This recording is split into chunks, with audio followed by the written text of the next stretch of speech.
November 9th, they're calling for a unified action where we shut down the economy. And we've been called to do this before, but we didn't do it very well because we didn't get the word out. People didn't take it seriously, so the impact wasn't that great. So it won't work unless we all get on board. That means that on November 9th, whatever way you want to demonstrate, but the most significant thing we can do is to send a message about our money being sent to the government of Israel to carry out this genocide.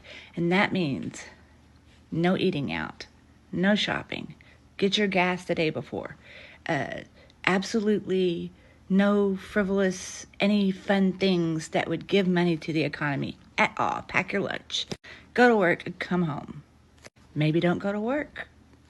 I'm going to work because I'm a mental health care person on a college campus who doesn't get paid anyway, and I think my clients need me right now, especially those who are tuned into this. So I'll be going, but I'm not going to be stopping to eat on the way there. I won't run into a store and grab a few things, not at all. This won't be felt at all.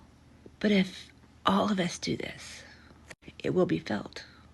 And this also attaches to the idea that the powers that be, the oligarchs, can force us into jobs and situations where we have to suck it up and take their terms for our lives, with overpriced everything from insurance to houses to food, while we get by on less and less income. We need to utilize our power. Like, for example, you say you have this toxic church and the pastor is getting more and more controlling and the members of the congregation aren't happy. Instead of arguing with the pastor, just quit going to that church. When the pews are empty and no tithing is coming in, it sends the best message and there's nothing they can do about it.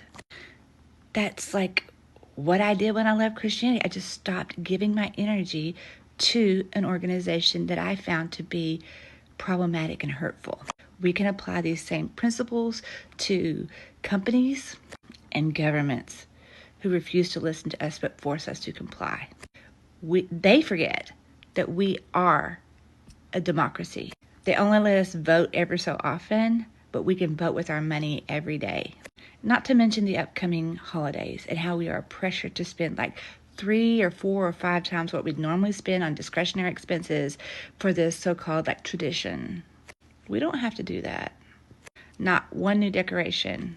Make do with what you got. Make your kids have a great time, but don't give to capitalism what can only be celebrated in the heart.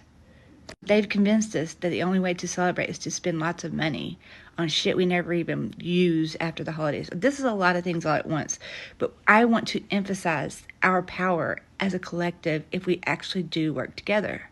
So spread the word. I'm going to do it. November 9th. Not one penny. I won't darken the door of one business.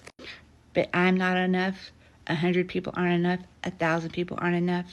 We need the 56% of Americans who believe in a ceasefire to get this out by Thursday.